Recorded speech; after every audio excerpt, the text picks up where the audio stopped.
Puji Selamat Tuhan. kabar. Puji Tuhan, kita masih diberikan kesempatan kepada Tuhan untuk mempelajari firman-Nya, dan kita mau mengundang Tuhan Yesus yang mengajar kita. Dan biarlah, karena ini menceritakan mengenai kehidupan Tuhan Yesus pada waktu dia mengajar, pada waktu dia ya bukan dari kecil, tetapi waktu dia sudah mulai mau mengajar akan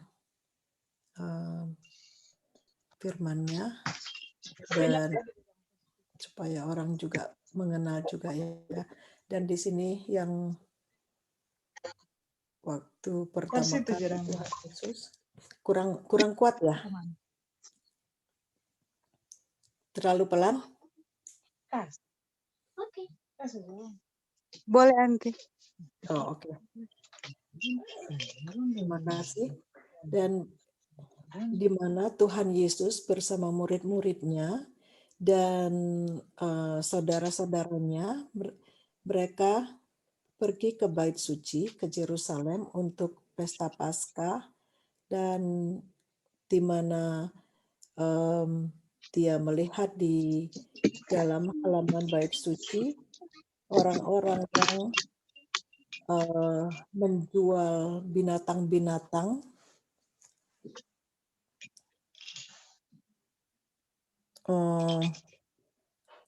Halo, apakah host bisa matiin itu suara yang apa? Suaranya yang oke, terima kasih. Dan oke, di mana Tuhan Yesus pada waktu dia memasuki Bait Suci dan dia melihat bagaimana orang-orang berjualan binatang-binatang di halaman Bait Suci.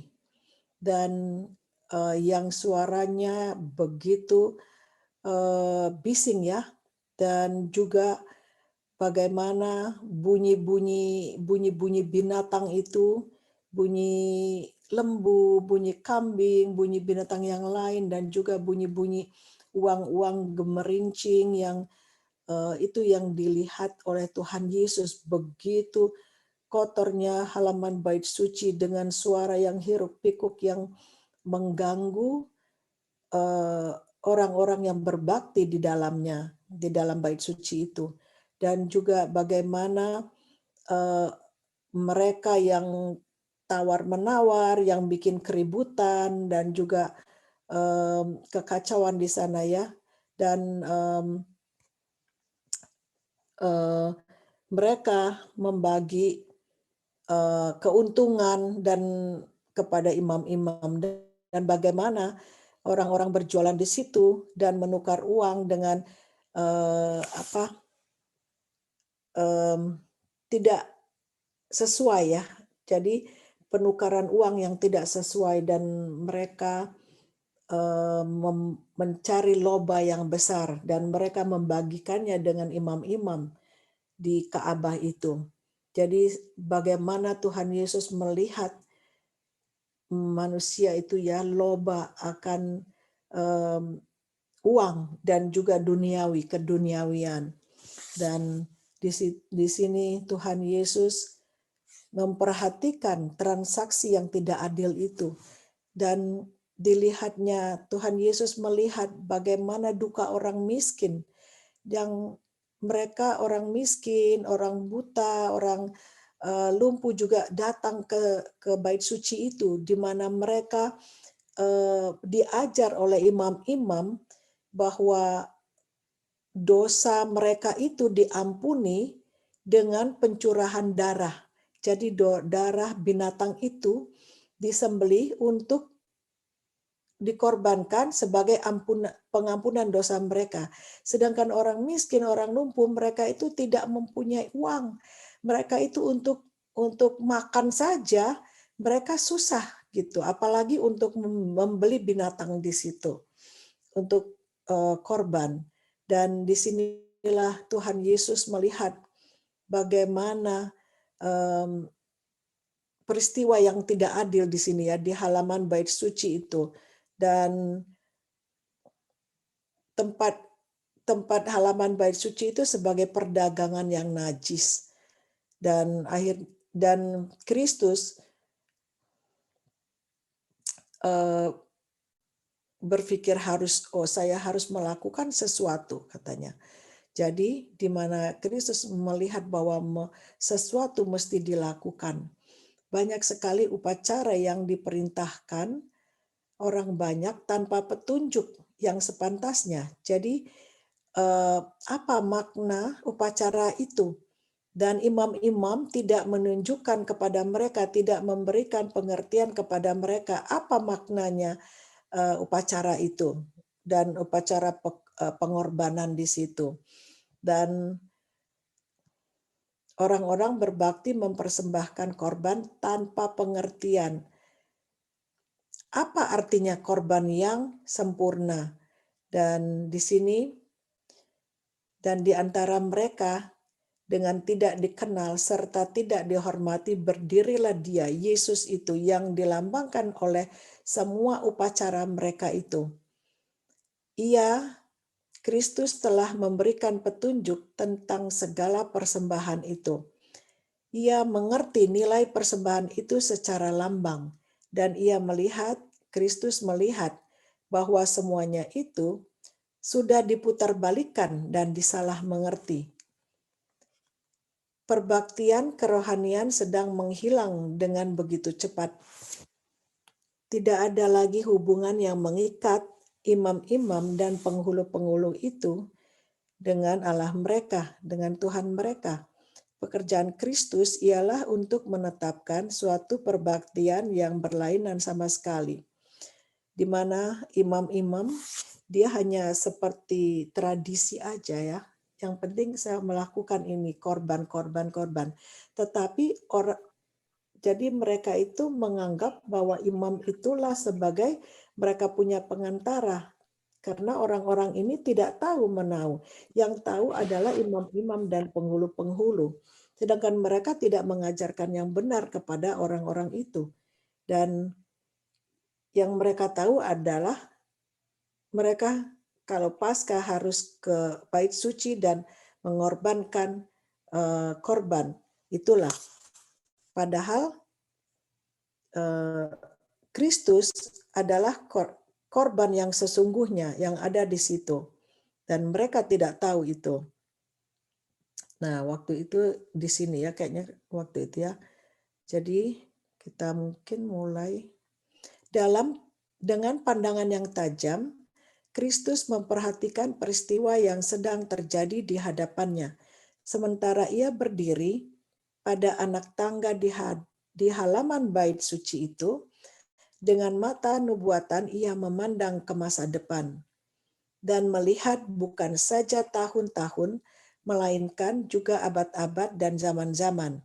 Ia melihat bagaimana imam-imam dan penghulu-penghulu akan mengingkari hak orang miskin, serta melarang dimasyurkan Injil kepada orang miskin.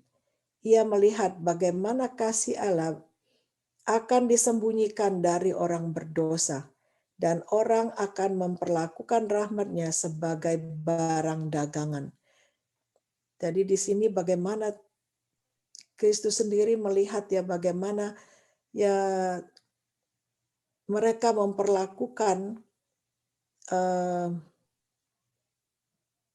firman Tuhan ini seperti, jadi mereka sudah melarang memasyurkan Injil kepada orang miskin. Jadi mereka hanya memperlakukan rahmat Tuhan itu sebagai barang dagangan. Jadi karena mereka menjual binatang-binatang itu sebagai korban, sebagai barang dagangan. Dan jadi di sini diketahui bagaimana ya bukan saja tahun-tahun melainkan abad-abad dan zaman-zaman. Ini Tuhan Yesus melihat ke depan nubuatan apa yang akan terjadi. Jadi sudah sebagaimana yang dahulu terjadi akan terjadi lagi dan selalu akan terjadi lagi. Dan disinilah Tuhan Yesus mau kasih tahu apa yang terjadi dahulu, dia pun mau memberitahu kita yang sekarang di zaman kita sekarang apa yang terjadi lagi sama. Yesus melihat bagaimana kasih Tuhan yang disembunyikan dari orang berdosa. Jadi hanya waktu itu imam-imam saja yang mengetahui, tetapi mereka tidak melakukan apa yang mereka ketahui. Dan bagaimana firman Tuhan juga yang memberitahu kita, kan kasih tahu bahwa ada tertulis bahwa imam-imam mereka mengajar, katanya mereka mengajar yang benar tetapi mereka tidak melakukan yang benar. Dan di sini disembunyikan dari orang berdosa. Wow, firman Tuhan, kasih Tuhan disembunyikan dari orang berdosa. Dan rahmatnya itu pun dibuat sebagai barang dagangan. Dan itu yang kita sudah alami juga, bagaimana dulu juga begitu. Kita pergi ke gereja hanya pergi pulang tanpa nggak tahu gitu ya. Puji Tuhan kita melihat sendiri di sini firman Tuhan yang dibukakan kepada kita. Sedang ia melihat peristiwa itu, murka, wewenang, kuasa nampak pada wajahnya Kristus ini ya. Perhatian orang banyak itu tertarik kepadanya.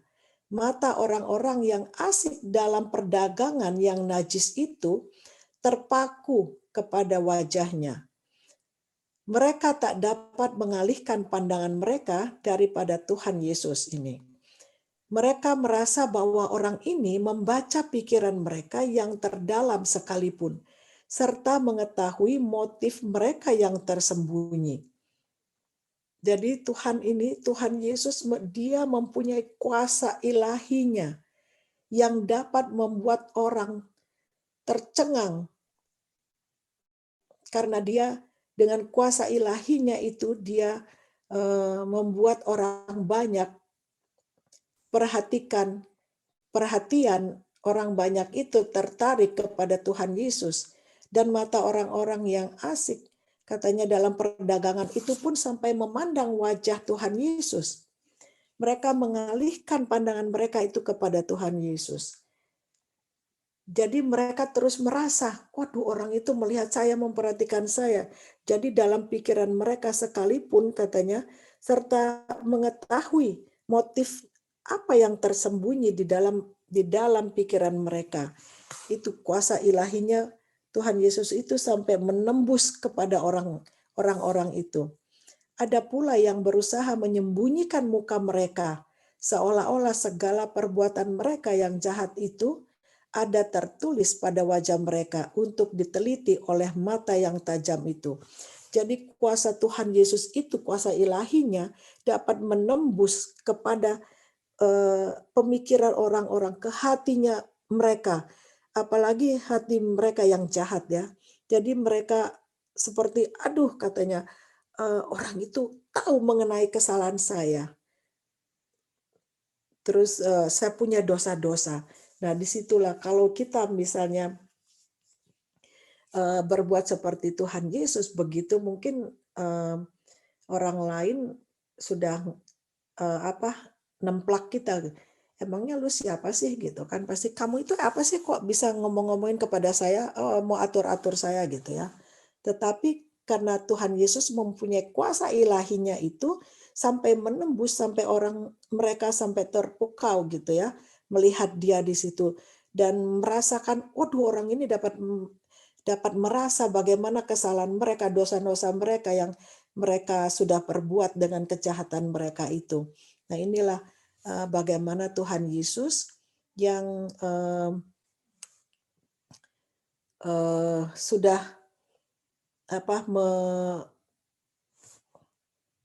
melihat, menegur mereka itu walaupun hanya dengan pandangan matanya.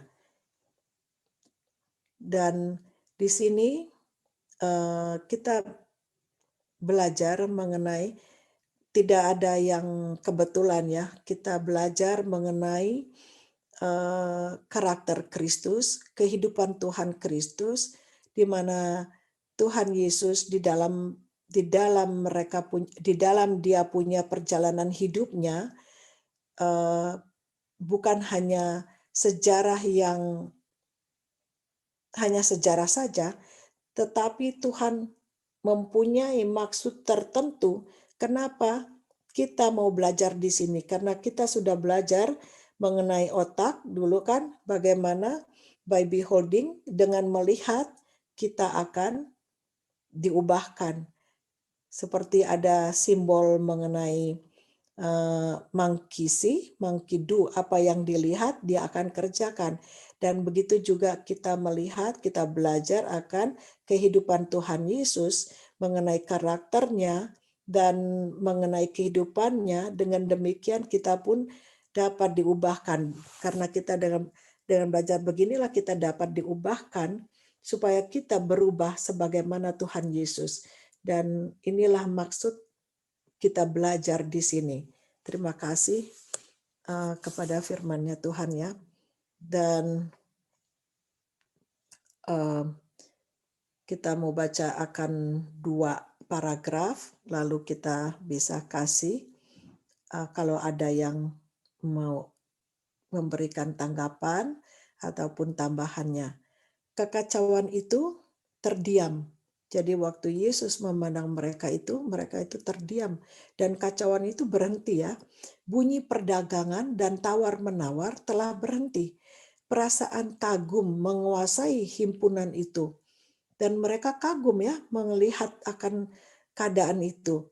Adalah seolah-olah mereka didakwa di hadapan meja pengadilan Allah untuk memberi jawab atas segala perbuatan mereka yang jahat itu tadi ya. Ketika memandang kepada Kristus, mereka melihat keilahian Yesus memancar dari jubah kemanusiaan yang maha besar dari surga, berdiri sebagaimana hakim akan berdiri kelak di akhirat. Kini bukannya dikelilingi dengan kemuliaan yang kelak akan menyertai dia, melainkan dengan kuasa yang sama untuk membaca jiwa. Matanya menatap orang banyak itu dan memperhatikan setiap orang. Perawakannya nampaknya lebih tinggi di antara mereka dengan keagungan yang penuh kuasa dan cahaya ilahi menerangi wajahnya. Ia berbicara dan suaranya terang dan nyaring itu, yaitu suara yang di atas Gunung Sinai, mengumumkan Taurat yang dilanggar oleh imam-imam dan penghulu-penghulu itu, terdengar menggema melalui segala kubah bait suci itu. Ambil semuanya ini dari sini. Itu suara Tuhan Yesus ya. Ambil semuanya ini dari sini. Jangan kamu membuat rumah Bapakku menjadi tempat berjualan. Jadi di mana kuasa Tuhan Yesus itu membuat orang-orang itu berdiam sampai hiruk pikuk, kekacauan di situ, suara-suara yang bising, suara-suara yang ribut terdiam dan mereka memperhatikan Tuhan Yesus dan mereka merasakan mereka punya karena kuasa Tuhan Yesus itu dapat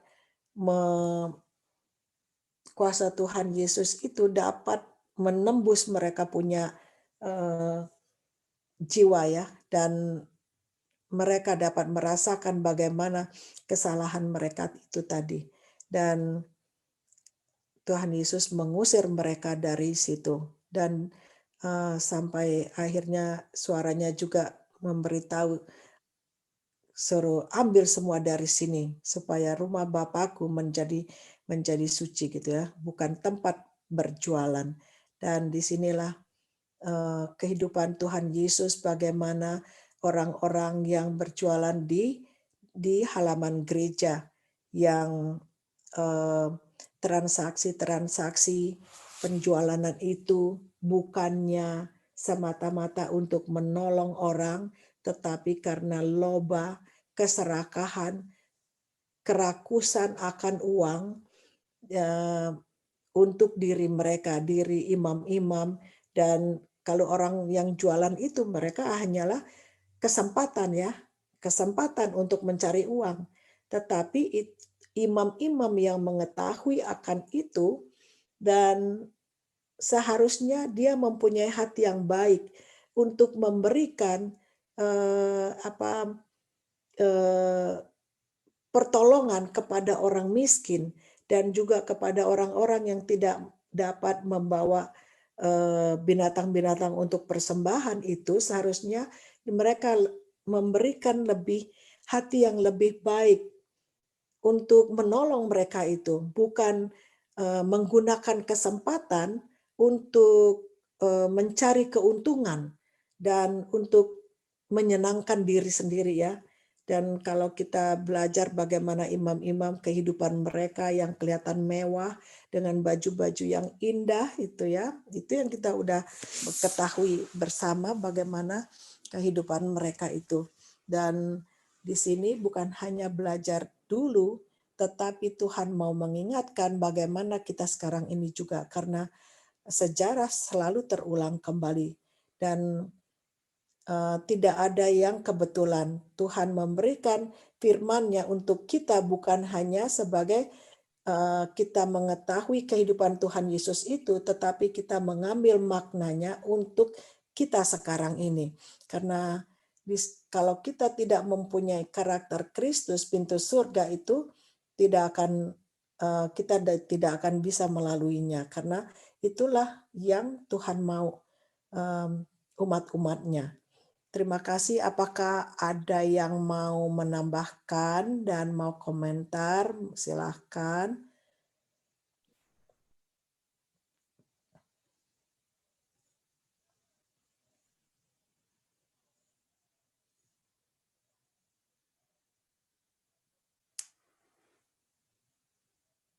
Halo,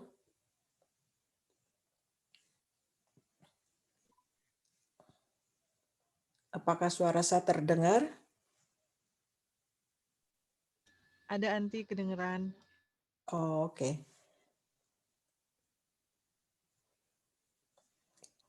Nggak ada yang, kalau nggak ada tambahan, kita akan teruskan.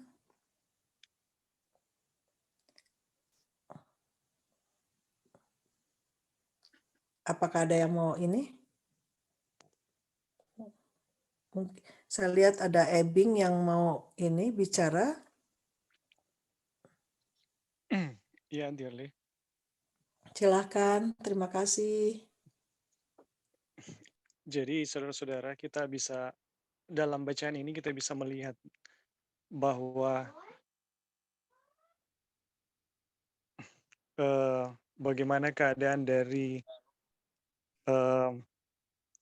umat-umat Tuhan saat itu ya. Betapa, bisa dibilang betapa najisnya keadaannya. Dan mereka tidak menyadari kalau itu adalah sesuatu yang najis, saudara-saudara. Mereka melangsungkan, ya, terus-menerus itu dari tahun ke tahun, seperti itu. Dan kita bisa lihat sampai ketika Yesus datang dan keilahiannya terpancar ya daripada wajahnya, dari keberadaan dirinya, orang-orang itu menyadari. Saudara. Ketika mereka melihat wajah Yesus, matanya yang memandang diri mereka, itu seolah-olah mereka tidak bisa bersembunyi dan mereka tidak bisa menutupi keadaan hati mereka, betapa menjijikan mereka di hadapan Tuhan. Dan ini saudara-saudara, kita bisa lihat ya terjadi dosa-dosa ini terjadi, ini karena mereka salah memahami tentang, kalau kita baca ya dari atas, salah memahami tentang bagaimana korban yang apa ya, menjadi pusat dari Ka'bah itu salah dipahami oleh imam-imam tersebut. Di dalam pemahaman yang keliru ini muncullah ya, kesalahan-kesalahan dan dosa-dosa yang pada akhirnya turun terus dan berlangsung terus-menerus. Dan Yesus datang ke dunia, salah satunya adalah bagaimana ini harus dibersihkan gitu. Bagaimana ini harus dikembalikan. Dan ini terpaksa, kita bisa bilang ini terpaksa. Keilahian Yesus terpancar untuk menunjukkan betapa berdosanya mereka. Jadi penyimpangan ini saudara-saudara harus diberitahukan oleh Yesus ketika dia datang di dalam Ka'bah ini dan melihat keberadaan dari keadaan imam-imam dan umat-umat yang melaksanakan upacara ini. Ini harus dibersihkan. Jadi keilahian Tuhan ya dibutuhkan untuk menyadarkan keberdosaan umat. Tanpa keilahian ini saudara-saudara, orang akan dosa-dosa orang ini bahkan bisa dianggap sebagai satu kebenaran. Oke, itu saja dulu Aunty Erly. Terima kasih. Terima kasih tambahannya Saudara Ebing. Apakah masih ada lagi?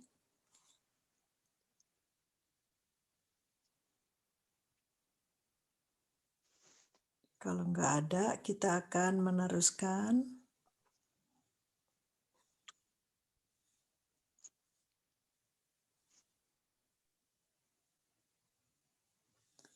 Kita akan lanjutkan lagi ya.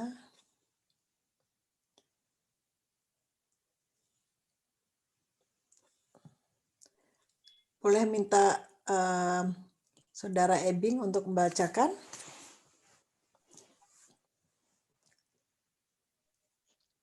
Oke. Terima kasih. Di mana ini Aunty Erly? Dengan perlahan-lahan. Oh iya.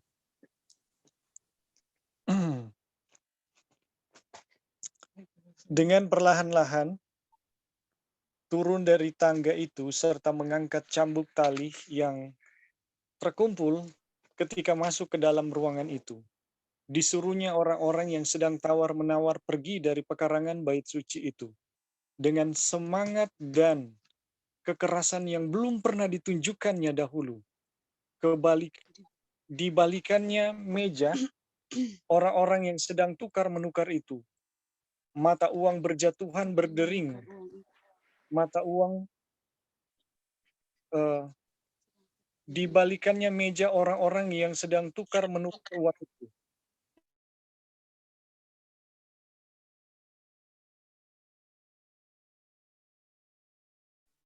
Wewenangnya. Tidak seorang pun berani berhenti sejenak untuk mengumpulkan keuntungan mereka yang didapat dengan jalan curang itu. Yesus tidak menyesah mereka dengan cambuk itu, tetapi pada tangannya cambuk yang sederhana itu tampaknya dahsyat seperti sebilah pedang yang berkilau-kilauan. Para pegawai bait suci, imam-imam yang berspekulasi, para tengkulak, pedagang dan pedagang ternak, beserta segala domba-domba, lembu kambing mereka, berlarian kocar-kacir dari tempat itu dengan satu-satunya pikiran hendak melepaskan diri dari hukuman hadiratnya. Silahkan. Jadi di sini kita bisa melihat ya bagaimana keberadaan Yesus ketika Yesus berjalan dengan cambuk, kemudian ini sementara keilahiannya ini terpancar dan orang-orang itu jadi ketakutan semuanya ya, kemudian dia membalikan meja dan uang-uang berjatuhan di lantai dan tidak ada seorang pun yang berani saudara untuk menghalangi atau menghentikan. Semuanya dengan satu perasaan yang sama ingin melarikan diri dari melepaskan diri dari hukuman hadiratnya. Ini ini saudara-saudara satu pelajaran yang luar biasa yang kita bisa pelajari ya. Betapa keilahian Kristus yang seperti ini yang harusnya terjadi sehingga dosa-dosa yang menjijikan itu bisa disadari saudara-saudara. Dan orang-orang tidak akan tahan dengan hadirat Yesus yang seperti ini. Kalau pada sahabat lalu saya saya sempat menanggapi saudara Victor tentang bagaimana menegur orang, bahwa menegur orang itu nggak sembarangan. Saudara-saudara, di sini kita bisa lihat Yesus hampir tidak mengeluarkan sepatah kata pun yang menemplak dosa mereka. Cambuk yang ia pegang juga bukan cambuk yang bagaimana dia mau memukul mereka. Tidak, saudara-saudara.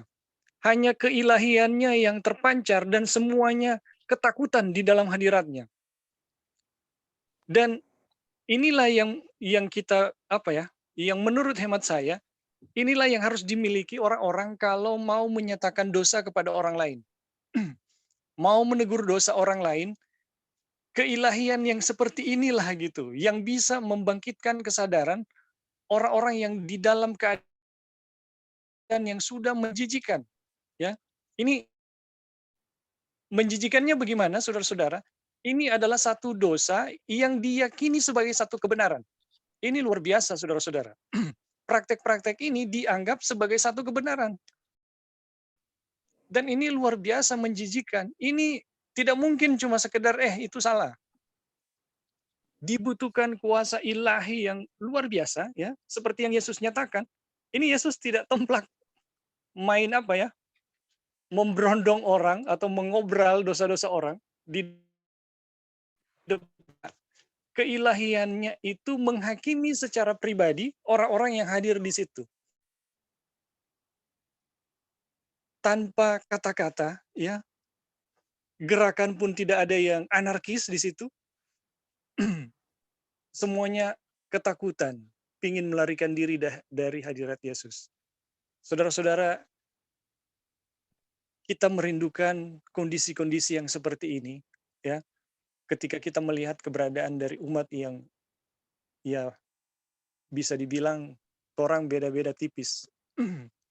Kita merindukan kondisi seperti ini, dan saya yakin ini hanya bisa terjadi kalau Yesus menyucikan dulu diri saya secara pribadi, baru Yesus bisa bekerja melalui saya kepada orang lain. Oke, itu saja, Aunty Erly. Terima kasih. Mungkin ada yang lain. Terima kasih Saudara Ebing penjelasannya. Jelas. Apakah ada yang mau menambahkan lagi?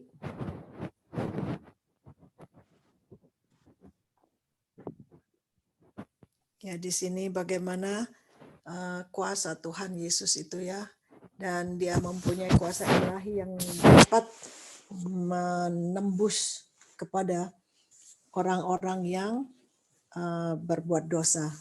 Saya rasa ini nggak ada yang kebetulan. Kalau Tuhan menunjukkan kepada kita apa yang Dia sudah lakukan, bila mana kita walaupun kita tidak mempunyai kuasa ilahi seperti Yesus, tetapi tidak ada yang mustahil Tuhan akan memberikan. Kalau kita mempunyai iman dan melakukan apa yang Tuhan Yesus lakukan, maksudnya kita menurut apa yang Tuhan Yesus bikin gitu. Jadi apa yang disuruh? Kita harus mengaku dosa dan apa semua firman-Nya kita lakukan. Maka pada waktu kita menurut, kita akan diberikan satu kuasa juga. Dan terima kasih kepada Tuhan di mana memberikan firman-Nya untuk kita, karena Tuhan Yesus sendiri selalu memberikan Dia punya firman kepada kita bahwa kita bisa. Dan muridnya, karena Tuhan Yesus sudah kasih tahu bahwa kalau sebagaimana dengan murid-muridnya ya, yang mau mencoba mengusir setan di dalam ada seorang yang membawa anaknya, tetapi tidak dapat, nggak bisa keluar iblis itu karena dia tidak mempunyai iman. Dan Yesus mengatakan kepada mereka, orang yang mempunyai sedikit iman. Dan kalau kita percaya kepada Tuhan Yesus dengan iman, dan kita akan dapat melakukan apa yang Tuhan Yesus lakukan. Itu firman-Nya yang mengatakan. Terima kasih. Dan masih ada yang mau memberikan tambahan?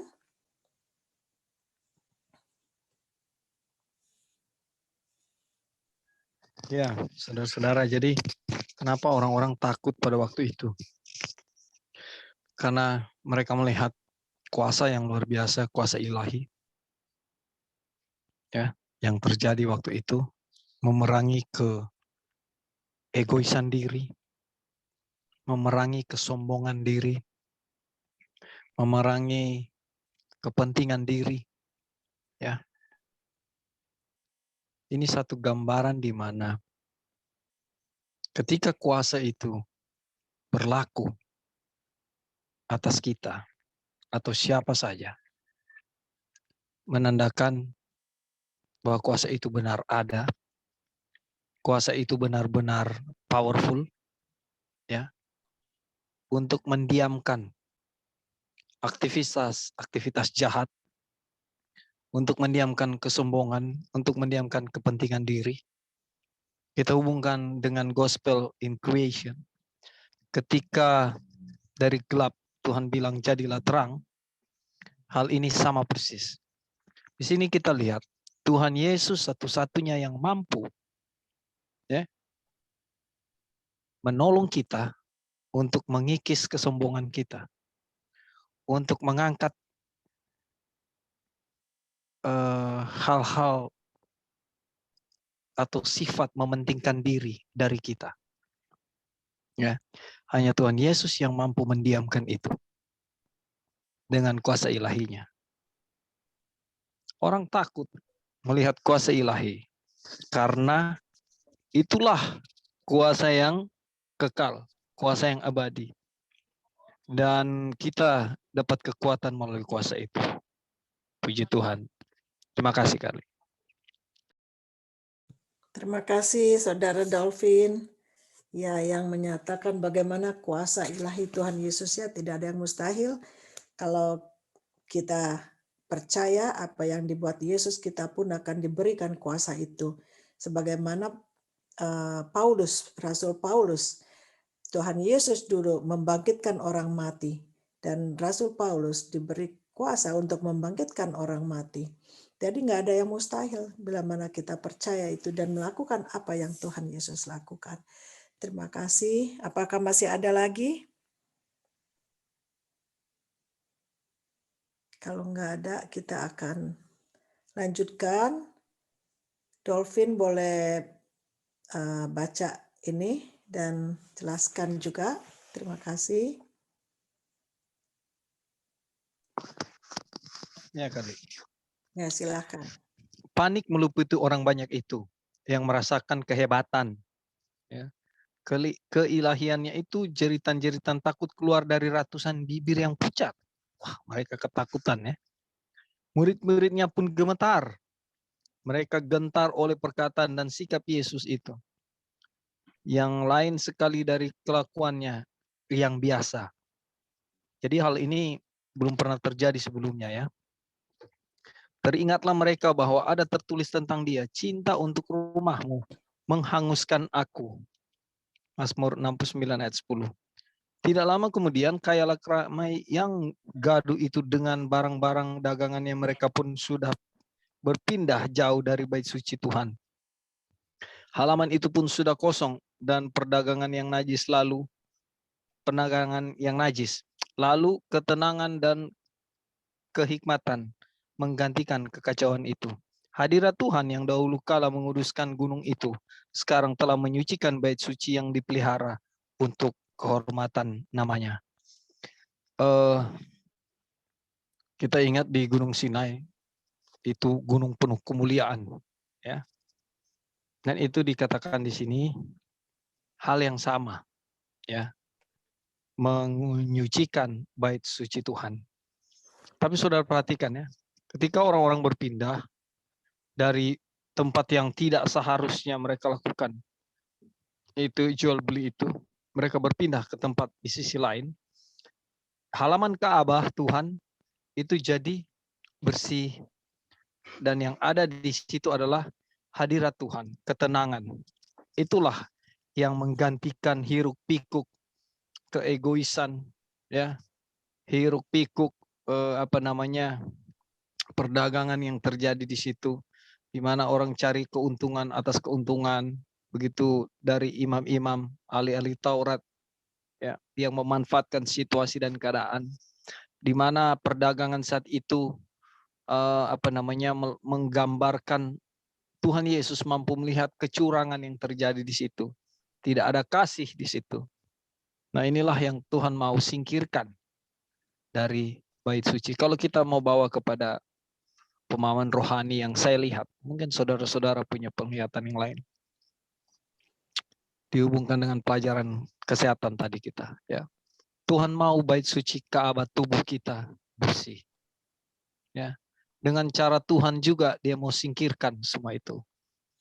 Saya mau tekankan kepentingan diri, keegoisan diri, kesombongan diri, ini semua hal yang patut kita minta kepada Tuhan untuk disingkirkan dari Ka'bah jiwa kita.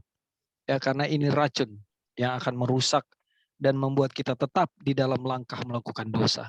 Kita tetap di jalan yang salah dengan sifat-sifat dan roh seperti ini. Dan kita tahu, kita lihat di sini Tuhan Yesus sanggup. Tuhan Yesus sanggup mengangkat itu, mengusir itu dari tubuh Ka'bah kita. Ya. Terima kasih Kak Ale. Mungkin ada pandangan yang lain. Terima kasih Saudara Dolphin atas penjelasannya. Apakah ada yang lain mau kasih tanggapan atau tambahan?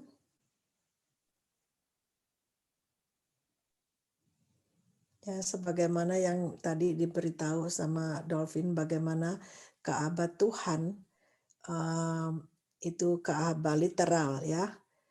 Tuhan mau suci, mau bersih, Tuhan menguduskannya. Dan sebagaimana sekarang Ka'bah Tuhan di dalam kehidupan kita, dalam tubuh kita, dan Tuhan mau tubuh kita ini bersih dan kudus, suci, sebagaimana bait suci Tuhan. Dan karena apa? Karena Tuhan hadir di sana, dan Tuhan hadir di dalam kehidupan kita juga, di dalam tubuh kita. Kalau tubuh kita dikotori dengan yang najis, dengan barang-barang najis, dengan binatang-binatang najis yang masuk ke dalam tubuh kita, dan tubuh kita kotor, ya. Jadi ini dihubungkan dengan kesehatan tadi, tubuh kita jadi kotor. Bagaimana Tuhan mau hadir di dalam Ka'bahnya tadi? Kalau Ka'bahnya itu kotor dan najis, Tuhan tidak akan hadir di sana, dan kita tidak ada hubungan dengan Tuhan. Dan dengan demikian hidup kita seperti itu, Ka'bah yang kotor tadi, dan kita akan hilang dari hadirat Tuhan. Terima kasih. Apakah masih ada yang mau menambahkan? Kalau nggak ada, kita akan maju. Kita boleh minta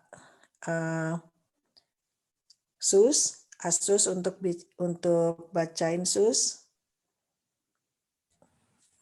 dan menerangkan. Terima kasih. Silahkan. Selamat sahabat. Dalam membersihkan bait suci itu, Yesus mengumumkan tugasnya sebagai Mesias, serta memulai pekerjaannya bait suci itu, yang dibangun untuk tempat kediaman hadirat ilahi. Dimaksudkan untuk menjadi pelajaran yang nyata bagi bangsa Israel dan dunia ini. Sejak zaman yang kekal adalah maksud Allah agar setiap makhluk yang diciptakan mulai dari serafim yang paling gemilang dan suci sampai kepada manusia harus menjadi bait suci untuk tempat tinggal Khalik.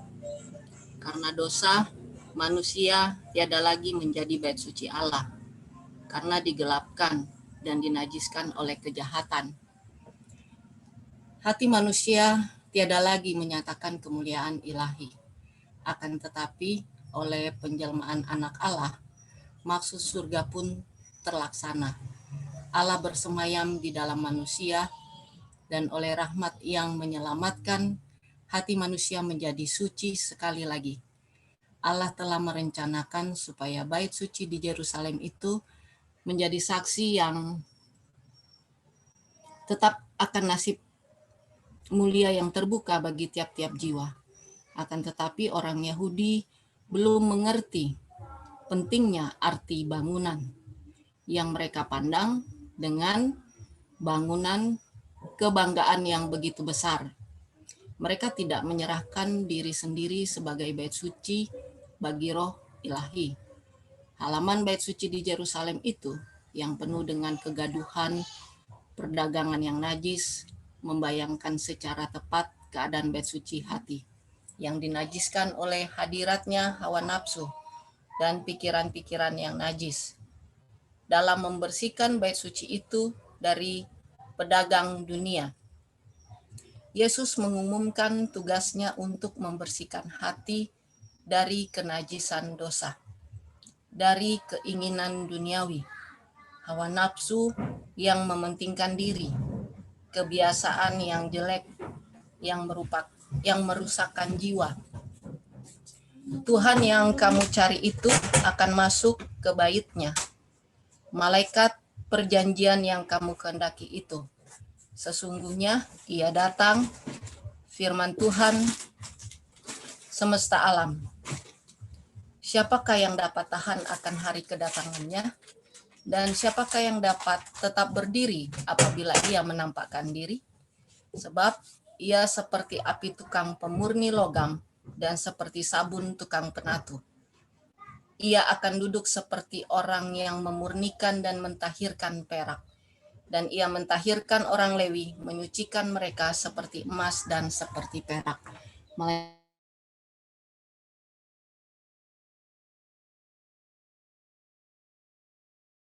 Early naik lagi ke atas, yang pertama. Ini ya, nih. Di mana bahwa Kristus itu adalah Mesias. Sebenarnya bangsa Israel atau orang Yahudi itu sudah mengerti siapa itu Mesias. Mesias adalah anak Allah, Kristus yang diutus oleh Allah. Dan tetapi mereka menolak. Mereka tidak mengakui bahwa Yesus itu adalah Mesias, anak Allah. Dan di mana Dia datang untuk memperbaiki dari kegelapan dan kenajisan oleh kejahatan, di mana di sini adalah hati manusia tiada lagi menyatakan kemuliaan ilahi. Kemerosotan manusia terus menerus merosot, melupakan Allah yang menciptakan. Dan itu sebabnya karena dosa, akhirnya anak Allah datang ke dunia melaksanakan tugasnya.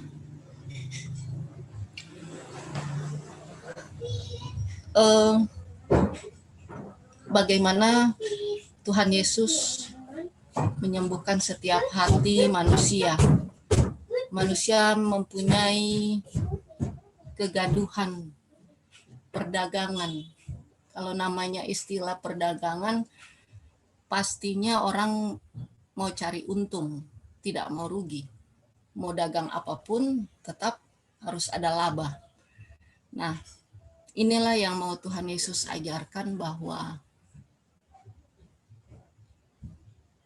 di setiap segala kegiatan,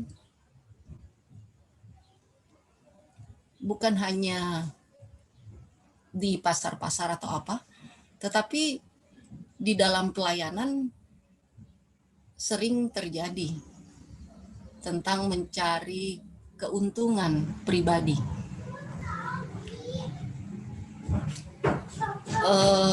Pernah waktu itu saya tanyakan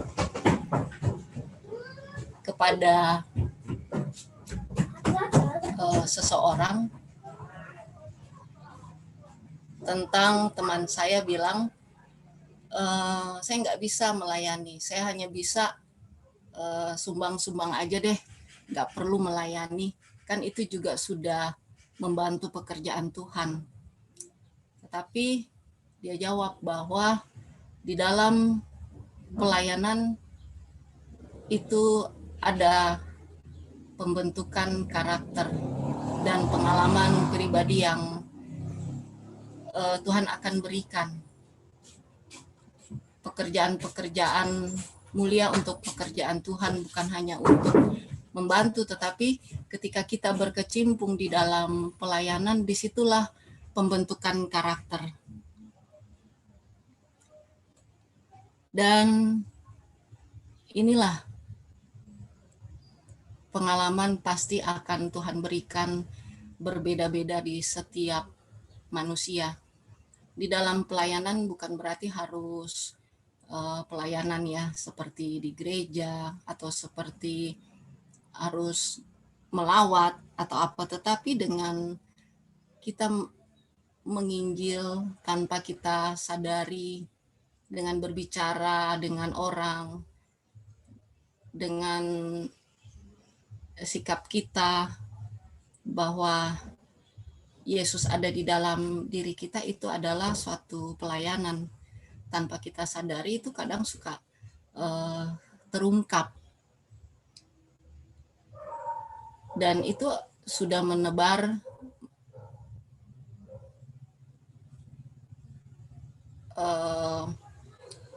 ragi Injil. Dan itu nantinya akan ada terjadi suatu pekerjaan Roh Kudus. Itu akan nanti mungkin seseorang mendengar sesuatu dari kita, dia akan mengingat kembali, oh ya saya pernah dengar ini. Nah itu adalah pekerjaan kuasa Tuhan yang begitu ajaib. Dan itu sebabnya mengapa ada kata perdagangan di sini, bahwa di dalam setiap kegiatan janganlah kita mencari satu keuntungan pribadi, baik secara materi atau makan puji atau banyak hal. Nah, inilah yang harus kita sadari di dalam kehidupan sehari-hari. Karena keinginan duniawi ini, hawa nafsu yang mementingkan diri, dan kebiasaan yang jelek yang merusak jiwa. Dan inilah di akhir Alenia ini, di mana Tuhan katakan, Tuhan yang kamu cari itu akan masuk ke baitnya. Dan janji Tuhan pasti tepat. Dan dia akan membentuk kita. Dan dia mau peta yang semula itu yang sudah rusak akan dia jadikan seperti semula ciptaannya, dan dengan cara dia berikan ujian-ujian, dia izinkan ujian-ujian dan cobaan itu untuk memurnikan kita masing-masing, supaya hati kita seperti emas bercahaya.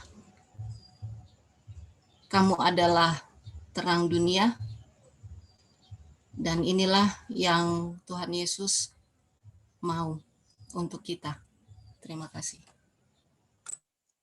Terima kasih Yesus atas pembacaan dan penjelasannya. Terima kasih, puji Tuhan. Bagaimana bagaimana Tuhan Yesus membersihkan bait suci. Literal, Tuhan Yesus mau menunjukkan kepada kita untuk membersihkan kita punya bait suci tubuh kita ya, jiwa kita dari dosa-dosa. Jadi itu di mana kenajisan penjualan dan kenajisan dosa kita di dalam kerohanian kita juga harus dibersihkan. Dan karena bait suci literal, tempat kehadiran Tuhan, dan begitu juga kehidupan kita adalah kita punya tubuh kita ini juga tempat kediaman hadirat ilahi.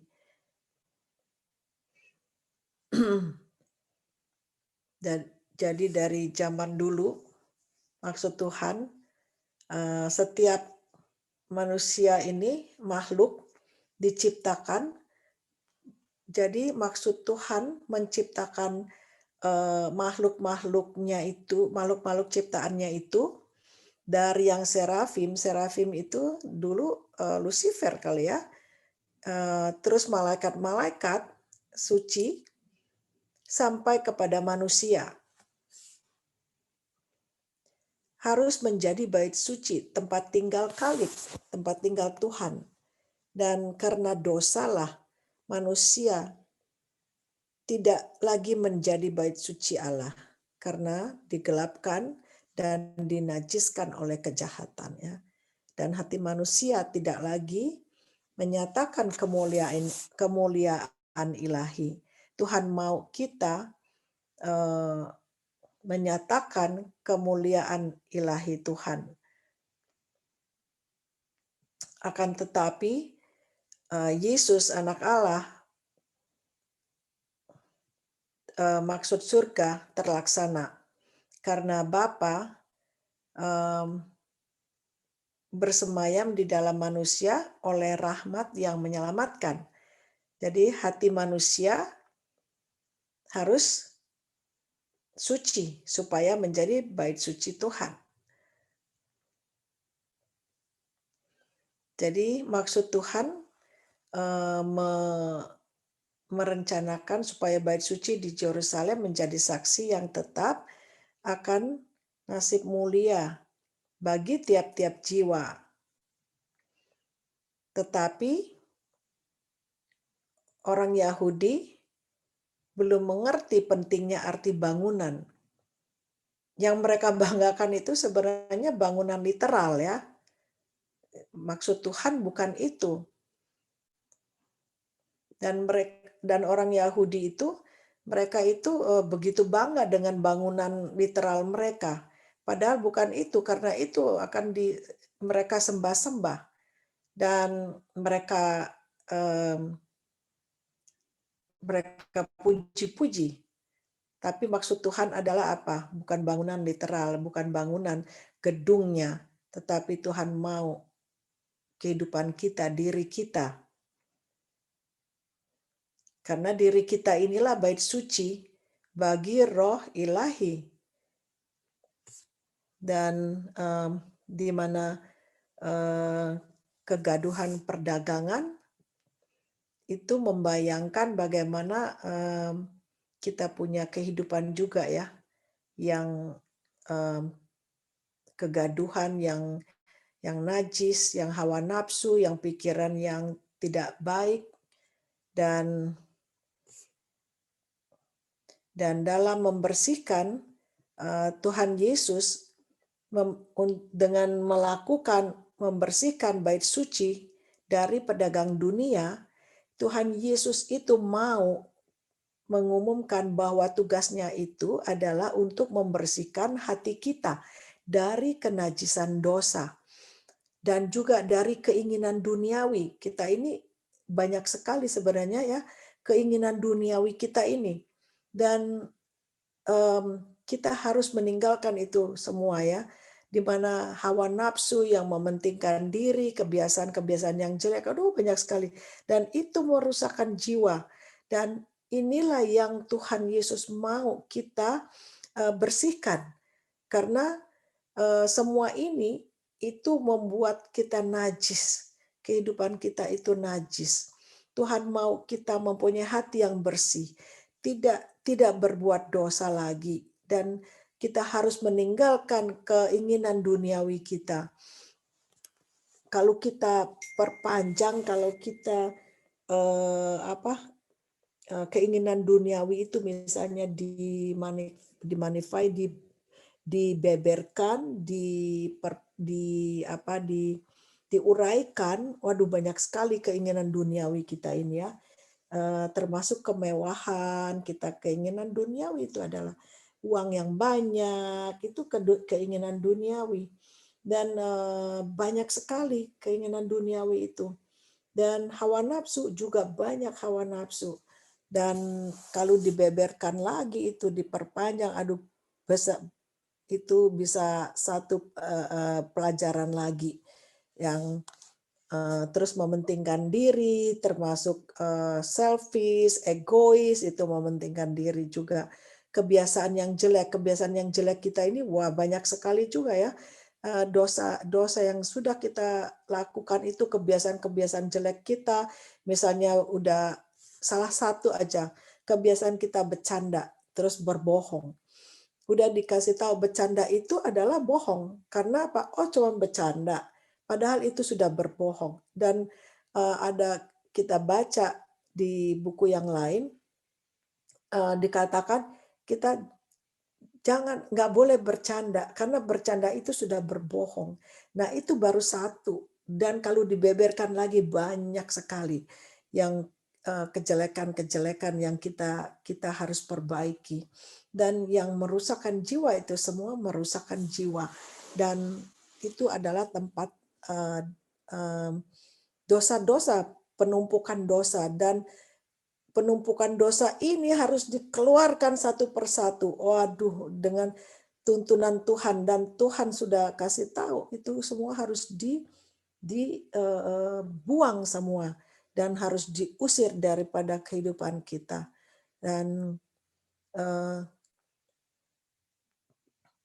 maka kalau sudah kehidupan kita, tubuh kita, pikiran kita udah bersih, maka Tuhan yang kita cari itu akan masuk ke dalam kehidupan kita, akan masuk ke dalam bait-nya, ke dalam Ka'bahnya. Dan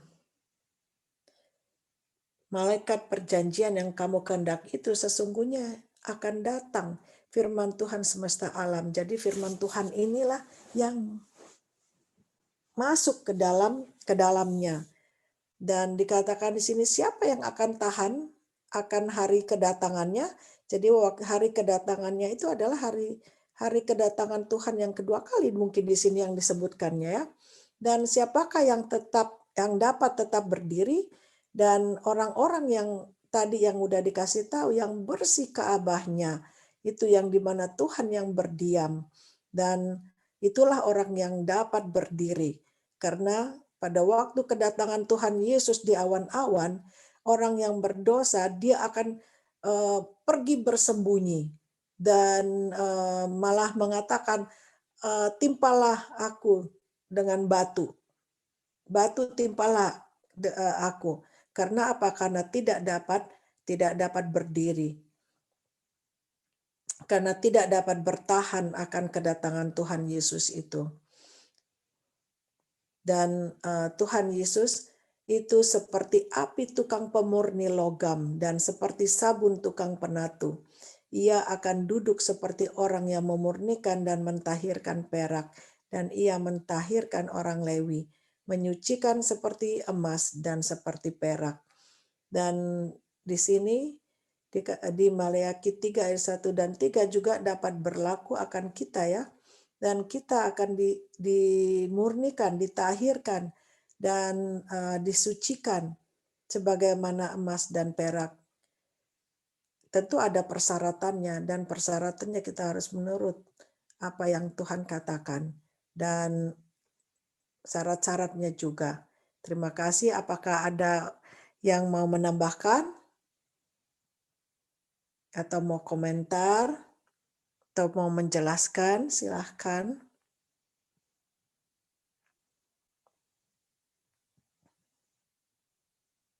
Kalau tidak ada, kita akan teruskan. Boleh Wanda, bisa Wanda? Bisa Anti. Silahkan. Oke. Tidak tahukah kamu bahwa kamu adalah bait Tuhan dan bahwa roh Tuhan diam di dalam kamu? Jika ada orang yang membinasakan bait Tuhan, maka Tuhan akan membinasakan dia. Sebab bait Tuhan adalah kudus dan bait Tuhan itu ialah kamu. 1 Korintus 3, 16 dan 17. Tidak seorang pun dengan kuasa dirinya sendiri dapat membuang kuasa kejahatan yang telah menguasai hati itu. Hanya Kristus yang dapat membersihkan bait suci jiwa. Tetapi ia tidak mau masuk dengan paksa. Ia datang ke dalam hati bukan seperti ia datang ke dalam bait suci dahulu itu. Melainkan ia berkata, "Lihat, aku berdiri di muka pintu dan mengetuk. Jikalau ada orang yang mendengar suaraku dan membukakan pintu, aku akan masuk mendapatkannya." Wahyu 3:20. Ia akan datang bukan untuk sehari saja, sebab ia berkata, "Aku akan diam bersama-sama dengan mereka dan hidup di tengah-tengah mereka. Dan mereka akan menjadi umatku." Biarlah ia kembali menyayangi kita, menghapus kesalahan-kesalahan kita, dan melemparkan segala dosa kita ke dalam tubir-tubir laut. 2 Korintus 6 ayat 16, Mika 7 ayat 19. Hadiratnya akan membersihkan serta menyucikan jiwa, supaya dapat menjadi sebuah bait suci yang kudus bagi Tuhan dan menjadi tempat kediaman Tuhan di dalam roh. Efesus 2 ayat 21 dan 22.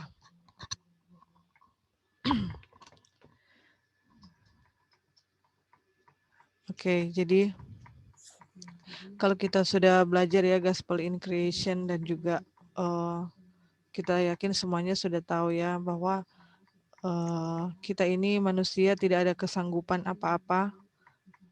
Di dalam diri kita, hati kita ini yang adalah sumber kehidupan itu kan sudah dicemari dengan dosa oleh setan ya. Dan dari situ kita sama sekali tidak ada kebenaran setitik pun ya. Dan kita tidak bisa menghasilkan kebenaran sama sekali. Makanya dibilang tidak seorang pun dengan kuasa dirinya dapat membuang kuasa kejahatan yang telah menguasai hati itu. Kita nggak ada kesanggupan untuk melakukan sesuatu yang baik, apalagi membuat supaya diri kita bisa suci atau benar. Tidak bisa kan?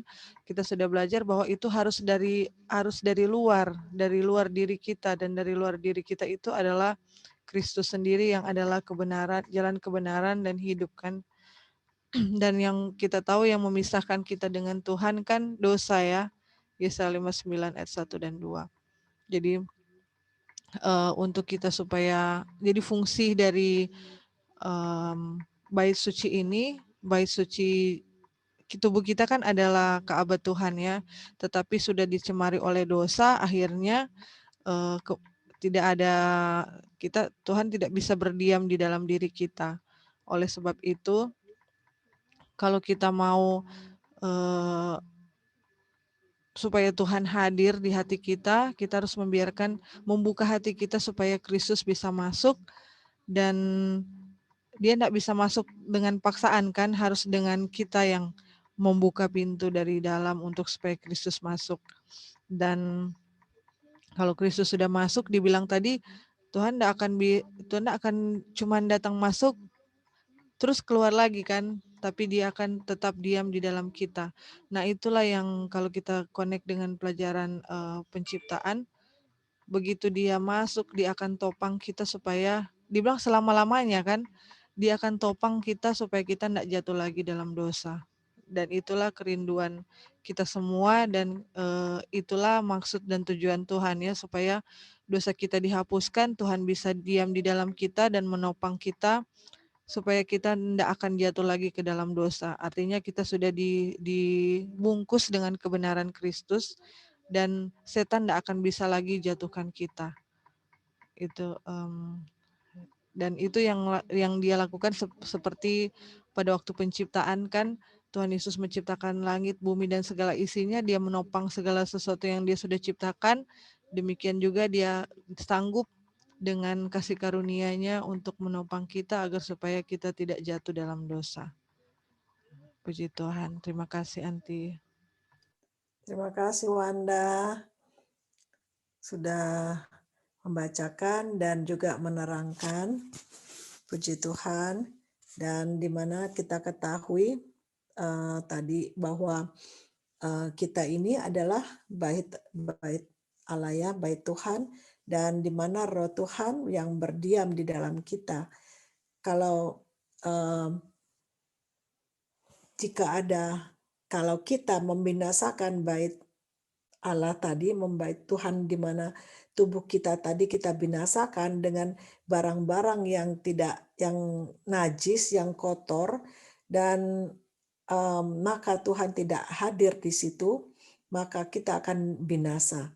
Sebab bait Tuhan itu adalah kudus, dan bait Tuhan itu adalah kita ini ya, dan kita ini adalah bait Tuhan. Jadi kalau misalnya Tuhan tidak suka yang kotor, Tuhan tidak suka yang najis, Tuhan mau bersih.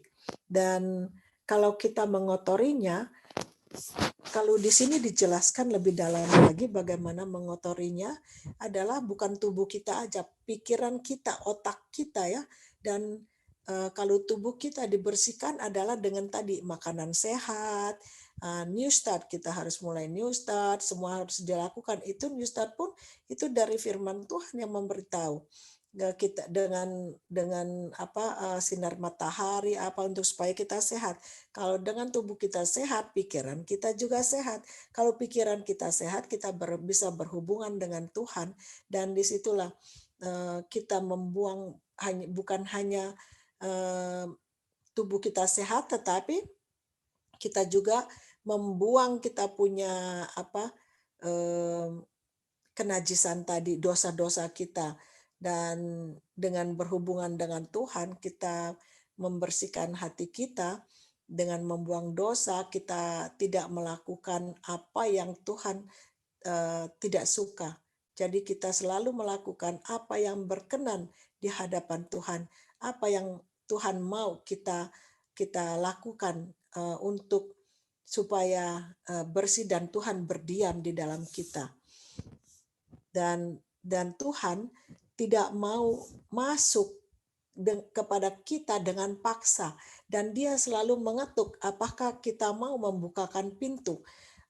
Dan kata Tuhan, ini Tuhan bilang, aku tidak mau masuk dengan paksa, dan saya mau kamu dengan sukarela membuka pintu. Dan makanya Tuhan mengetuk, apakah kamu mendengar suaraku? Apakah engkau membuka pintu untukku? Kalau engkau membuka pintu, maka aku akan masuk.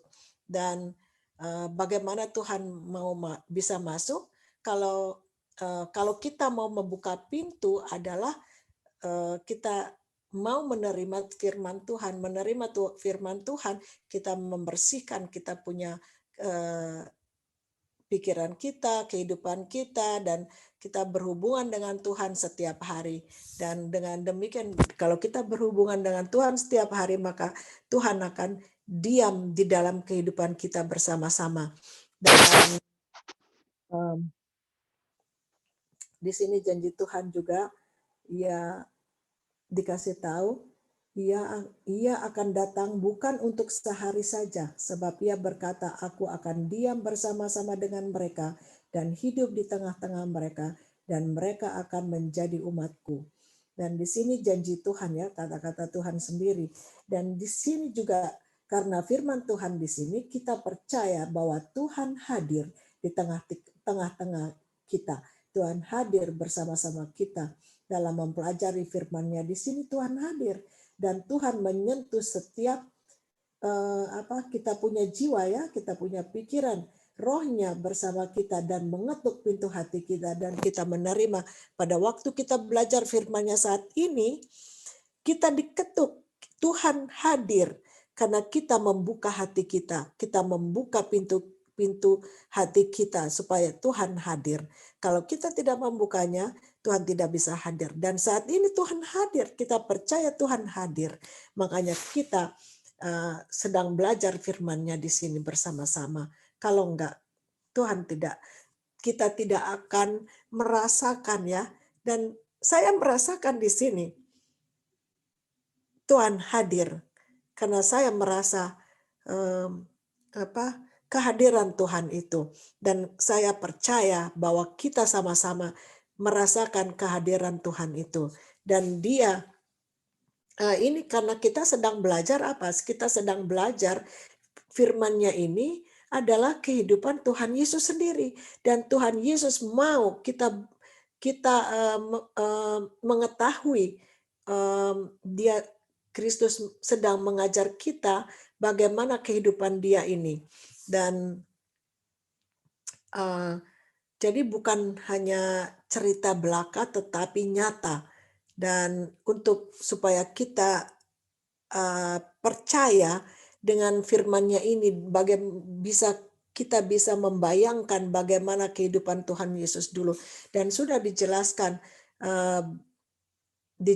di sini. Jadi Tuhan Yesus dulu mempraktekkan mengusir orang-orang pedagang, mau supaya bait sucinya bersih, dan koneksinya dengan kita sekarang adalah Tuhan Yesus mau kehidupan kita bersih dari dosa.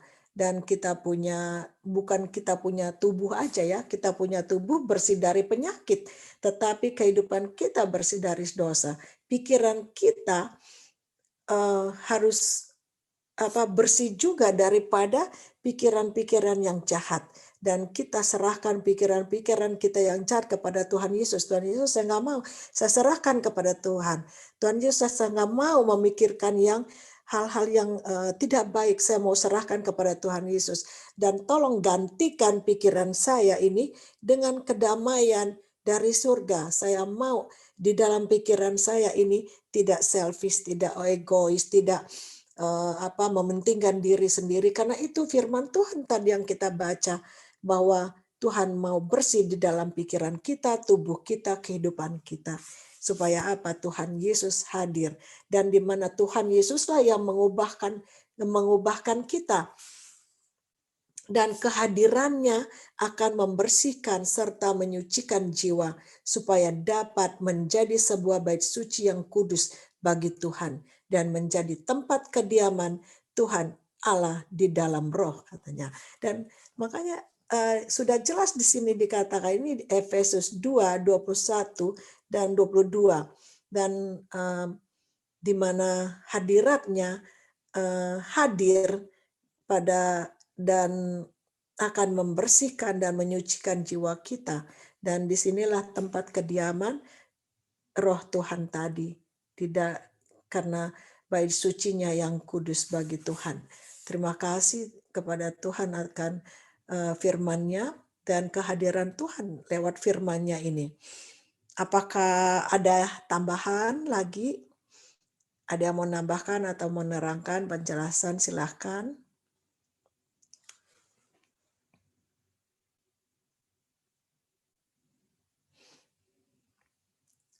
Kalau tidak ada, kita akan teruskan. Mungkin satu kali lagi ya. Oke, kita boleh minta Aunty Gladys. Oh, Gladys bisa baca?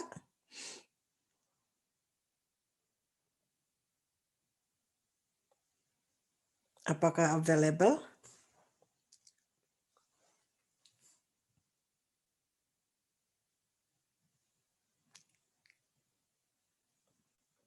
Kalau belum bisa, kita bisa minta Roy. Apakah Roy available? Oke, Silahkan. Terima karena kasih. ya, karena dialahkan oleh perasaan takut yang amat besar, imam-imam dan penghulu-penghulu telah melarikan diri dari halaman bait suci dan dari pandangan tajam yang membaca hati mereka itu. Dalam melarikan diri, berjumpalah mereka dengan orang-orang lain yang sedang menuju ke bait suci, lalu menyuruh mereka kembali, sambil menceritakan apa yang telah mereka lihat dan dengar. Kristus melihat orang-orang yang melarikan diri itu dengan rasa kasihan yang amat sangat atas ketakutan mereka dan kebodohan mereka tentang apa yang merupakan perbaktian yang benar. Dalam peristiwa ini dilihatnya secara lambang tercerai-berainya seluruh bangsa Yahudi karena kejahatan dan pendurhakaan mereka. Sampai situ Anti atau lanjut? Oh, oke. Ya, Oh, boleh lanjutkan. ya. Maka apakah sebabnya imam-imam itu melarikan diri dari bait suci itu? Mengapa mereka tidak bertahan? Dia yang memerintahkan mereka pergi itu ialah seorang anak tukang kayu, seorang Galilea yang miskin, tanpa pangkat atau kuasa duniawi. Mengapa mereka tidak melawan dia? Mengapa mereka meninggalkan keuntungan yang diperoleh dengan kecurangan itu, serta melarikan diri atas perintah seorang yang rupanya begitu hina? Apakah mau tunggu ya, kita Kayaknya lihat masih nih lanjut panjang. nanti. Iya. Masih nyambung ya. Oke. Kristus berbicara dengan wewenang, ini jawabannya kan kenapa mereka takut dan lari. Kristus Ya. berbicara dengan wewenang seorang raja dan dalam rupanya dan dalam nada suaranya ada sesuatu yang tidak dapat mereka lawan. Dalam perintah itu, mereka menyadari seperti yang belum pernah disadari sebelumnya, kedudukan mereka yang sebenarnya sebagai orang munafik dan perampok. Apabila keilahian memancar dari kemanusiaan, bukan saja mereka melihat murka pada wajah Kristus, mereka menyadari arti ucapannya itu. Mereka merasa seolah-olah berdiri di hadapan tahta hakim yang kekal, dengan hukuman dijatuhkan ke atas mereka untuk masa dan zaman yang kekal. Seketika lamanya mereka itu yakin bahwa Kristus adalah seorang nabi, dan banyak yang percaya bahwa dialah Mesias. Roh Kudus mengingatkan kepada mereka segala upacara nabi-nabi tentang Kristus, ucapan nabi-nabi tentang Kristus. Maukah mereka menyerah? Boleh naik lagi Anti? Maukah mereka menyerah kepada keyakinan ini?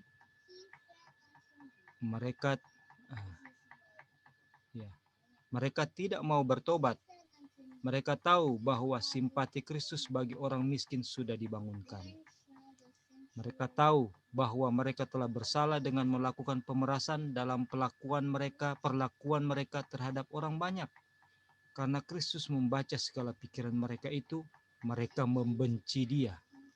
Tegurannya di hadapan khalayak ramai menghinakan kesombongan mereka, dan mereka cemburu atas pengaruhnya yang semakin bertambah di kalangan orang banyak. Mereka bertekad untuk menentang dia mengenai kuasa yang digunakannya dalam mengusir mereka keluar. Dan siapa yang memberikan kuasa itu kepadanya. Wow. Jadi Silahkan, ya, udah panjang juga. ya, di sini kita lihat ceritanya kenapa Kristus bisa berbicara dengan otoritas yang sangat kuat, walaupun dia hanya seorang anak tukang kayu, secara literal, ya kan, dan dia tidak memiliki pendidikan sebagai murid dari sekolah Sanhedrin yang sangat dihormati, dan dia juga tidak memiliki posisi atau jabatan apa-apa di antara imam atau rabi-rabi, tetapi dia bisa memiliki kuasa yang menyatakan dia berbicara dengan suatu otoritas yang sangat kuat yang tidak dapat digoyahkan, yaitu sebagai perwakilan ilahi, sebagai perwakilan Bapa. Karena dia memiliki fondasi yang benar, fondasi yang teguh, fondasi yang kuat dalam dia memberikan nasihat atau amaran atau bahkan teguran yang sangat keras itu, di mana Kristus tahu bahwa dia membersihkan Ka'bah, literal Ka'bah yang ada di Yerusalem itu, karena di situ terjadi dosa yang sangat besar, ya, pelanggaran akan wewenang yang diberikan kepada para imam dan rabi-rabi ini. Mereka diberikan wewenang untuk menjalankan tugas keimamatan di Ka'bah, di mana pendidikan, pengenalan akan hadirat, akan karakter Tuhan itu sebenarnya dinyatakan di sini, ya.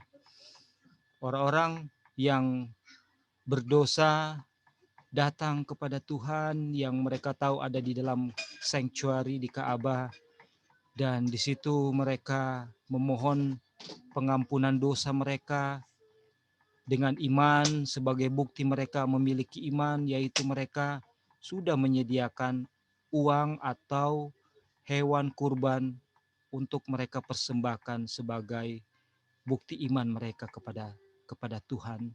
Dan sehingga pada hari Gerakhirat dosa mereka yang mengotori Ka'bah itu akan apa? Akan dihapuskan.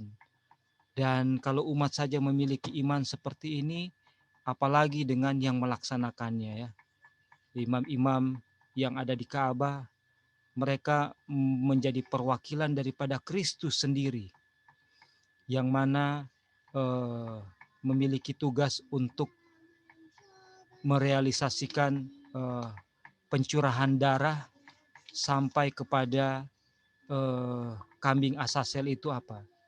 Dilepaskan, sehingga catatan dosa yang sudah diampuni yang tadinya mengotori Ka'bah itu boleh dibersihkan, dan umat-umat akan lega melihat bahwa betapa kejinya dosa, ya, betapa Tuhan sangat membenci dosa, sehingga prosesnya sangat kusuk, ya, 10 hari harus melihat kepada diri sendiri yang masih ada dosa atau tidak.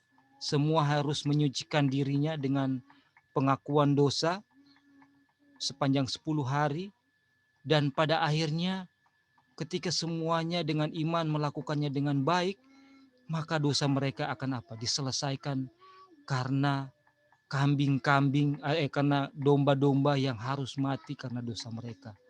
Di sini demonstrasi betapa kasih Bapa melalui Mesias Yesus yang akan mati nanti, dan betapa bencinya Bapa terhadap dosa yang harus ditegur atau harus disingkirkan. Demonstrasi pengenalan akan karakter Bapa yang mau diam di antara mereka. Tetapi otoritas yang diberikan ini disalahgunakan karena mereka kehilangan pandangan kepada juru selamat, kepada Mesias. Kita tahu bahwa buah-buah daripada cinta diri, uang, mencari keuntungan, loba itu adalah hasil daripada kehilangan pandangan kepada Kristus. Hal ini akan muncul dari diri kita semua apabila kita kehilangan pandangan pada Kristus. Dan ketika Kristus, sebelum kedatangan Kristus, nabi-nabi sudah dikirim, ya. Yesus bilang, "Hai engkau, betapa nabi-nabi yang aku kirim, dan kata-kata selain nabi dan lain-lain, dan bahkan anak manusia pun satu-satunya anak tunggal Bapa yang aku kirim kepada dia." Waktu Yesus berkeluh kesah terhadap Yerusalem, engkau apa? Engkau pun akan salibkan, akan bunuh, ya. Dan inilah menggambarkan betapa kasih Bapa kepada kita manusia berdosa, dan betapa bencinya atau betapa Bapa sangat tidak mau ada dosa di alam semesta ini. Dan ketika Yesus dengan terang ini, dia berdiri dengan pikiran yang sama dengan pikiran Bapa, kehendak yang sama dengan kehendak Bapa, maka tidak ada satupun dosa yang bisa disembunyikan. Dan orang-orang ini melihat pandangan ilahi di dalam pandangan Bapa, di dalam pandangan Kristus, sehingga mereka apa? Takut dan gentar karena mereka tidak memiliki fondasi kebenaran firman Tuhan, tidak memiliki otoritas, di mana tidak ada firman Tuhan yang bisa mereka pegang yang membenarkan tindakan mereka itu. Mereka tahu mereka berada di dalam fondasi pasir, bukan fondasi batu. Dan mereka apa? Lari kocar-kacir dan ketakutan. Jadi kesimpulannya, pelajarannya bagi kita adalah bagaimana betapa kita harus betul-betul mengenal akan Bapa melalui Yesus dan firman-Nya, sehingga ketika kita mengalami pembersihan Ka'bah jiwa kita, ya, yang dimulai dari Ka'bah tubuh physically, kemudian fisik, spiritual dan jiwa kita akan dikuduskan, maka kita betul-betul akan tiba pada satu titik di mana dengan pertolongan Tuhan kita akan sangat mengasihi orang berdosa.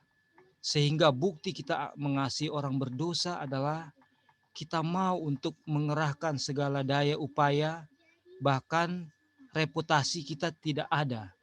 Semua yang ada di kita itu akan kita kerahkan untuk apa? Untuk menasihatkan, menjadi teladan dan menasihatkan atau menegur saudara-saudari kita. Walaupun di dalam pekerjaan ini akan disalah mengerti, ya, akan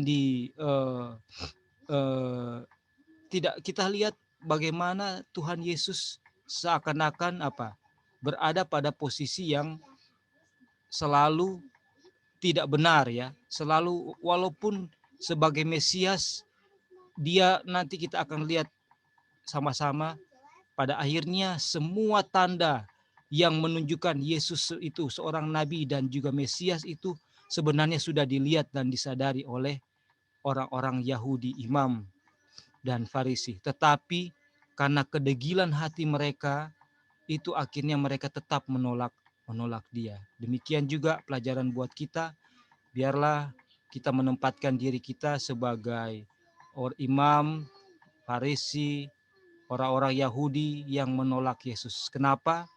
Karena kita juga sudah begitu jauh jatuh ke dalam cinta diri atau kelalaian kita dalam pengenalan akan Yesus, dan cinta diri itu sangat menguasai kita.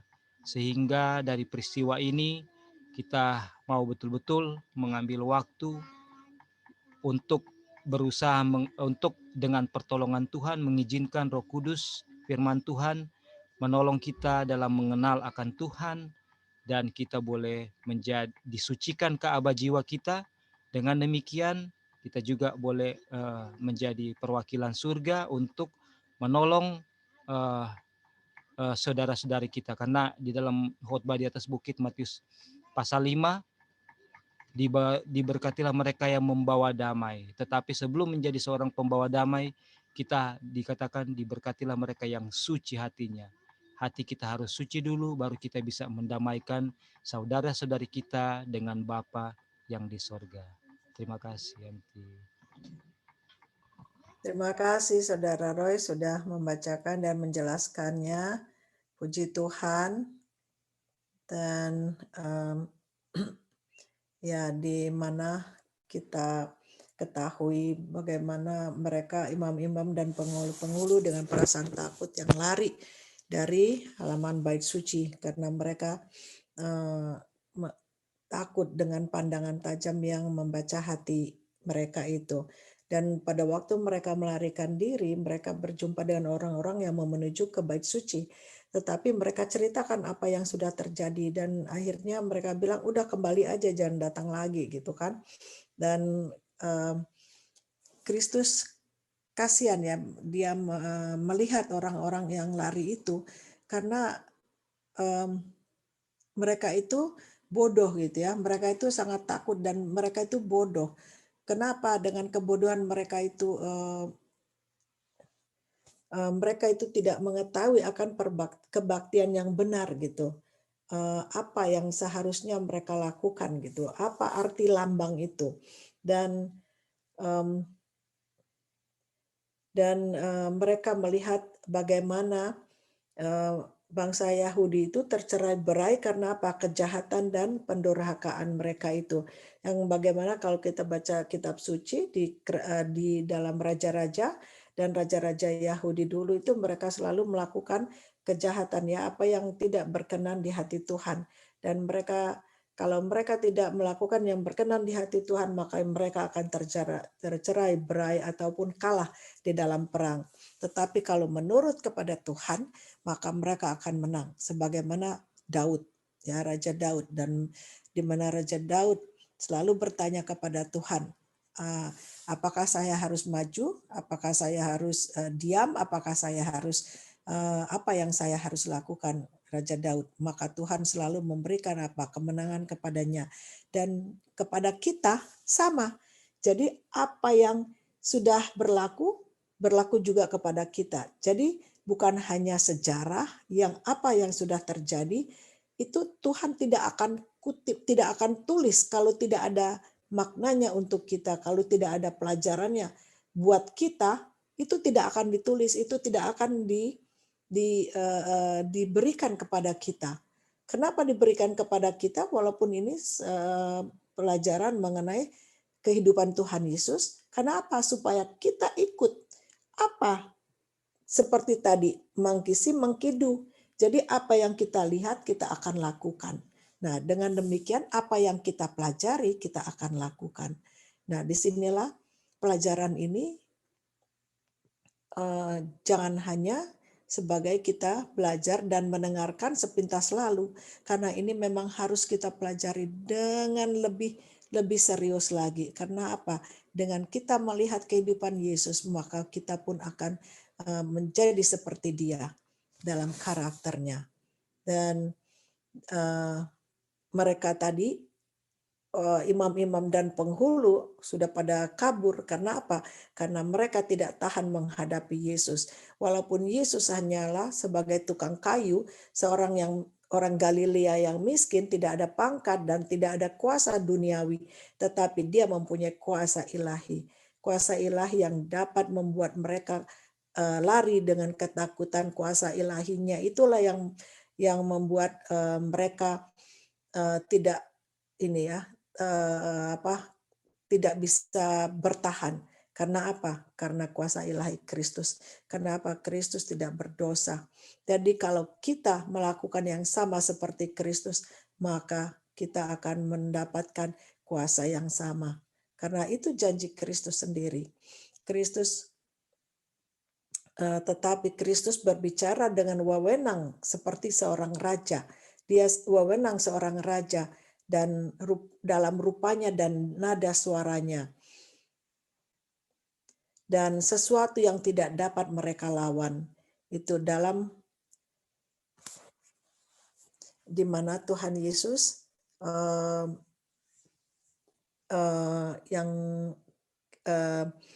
dalam perintah itu menyadari seperti belum pernah disadari sebelumnya kedudukan mereka yang sebenarnya sebagai orang munafik dan perampok. Jadi ini karena Tuhan Yesus bukan munafik, dia tidak munafik dan bukan seorang perampok. Jadi kalau kita mempunyai kejahatan, kita tidak akan bisa seperti Tuhan Yesus.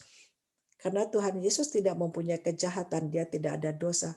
Kita pun akan jadi jangan kita mendengar suara orang yang mengatakan mana bisa kita sempurna sebagai manusia. Kalau Tuhan Yesus mengatakannya bisa, mengapa kita tidak mengatakan yang sama? Berarti kita harus sama seperti Yesus, bukan seperti manusia yang katakan. Di sini apabila keilahian memancar dari kemanusiaan, bukan saja mereka melihat murka pada wajah Kristus, mereka menyadari arti ucapan Kristus itu. Berarti mereka menyadari ini, apa yang diucapkan Kristus.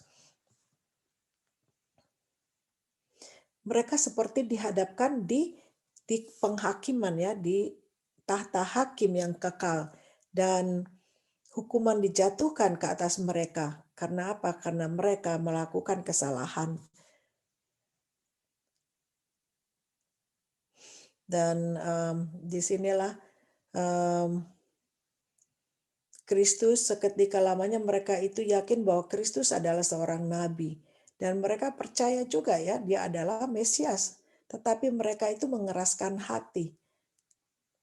Tidak mau menerima, tidak mau datang kepada Tuhan Yesus. Tetapi mereka kabur.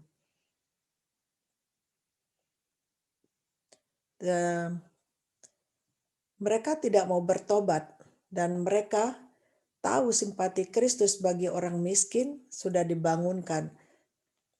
Dan mereka tahu bahwa mereka bersalah dengan melakukan pemerasan dan perlakuan mereka kepada orang banyak. Mereka sadar bahwa mereka salah dan mereka memeras, berarti mereka itu tahu. Tetapi mereka tidak datang kepada Kristus memohon keampunan atau bertobat gitu, ya. Tetapi mereka itu hanya tahu mereka melakukan yang salah, tetapi itu mengeraskan. Mereka tidak membuka pintu.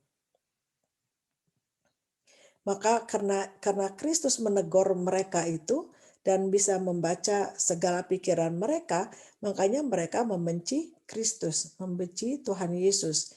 Dan tegurannya itu di hadapan khalayak ramai menghinakan kesombongan mereka, karena mereka tidak mau merendahkan hati juga. Berarti mereka ini sombong dan juga cemburu atas pengaruhnya Kristus yang semakin bertambah di kalangan orang banyak. Mereka bertekad untuk menentang dia mengenai kuasa yang digunakannya dalam mengusir mereka keluar dan siapa yang memberikan kuasa itu kepadanya. Nah, itulah yang pertanyaan mereka kepada Tuhan Yesus. Dan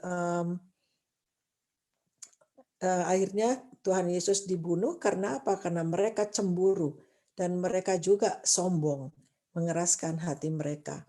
Oke, kita mau tanya apakah masih ada yang mau menambahkan atau mau menjelaskan lebih jauh lagi.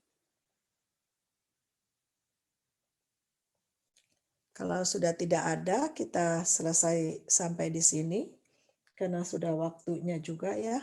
Dan terima kasih atas partisipasi semua, dan juga kita mengucapkan terima kasih kepada Tuhan Yesus yang sudah mau hadir di tengah-tengah kita, dan firman-Nya lah yang berlaku, firman-Nya yang menegur hati kita masing-masing untuk kita bukan saja mendengar dan belajar, tetapi melakukannya sebagaimana apa yang Tuhan mau kita lakukan. Dan kita lebih baik menurut Tuhan bilang daripada sacrifice. Dan disinilah firman Tuhan yang harus kita hidupkan. Terima kasih, dan saya bawakan ini dalam nama Tuhan Yesus. Terima kasih. Amin, puji Tuhan.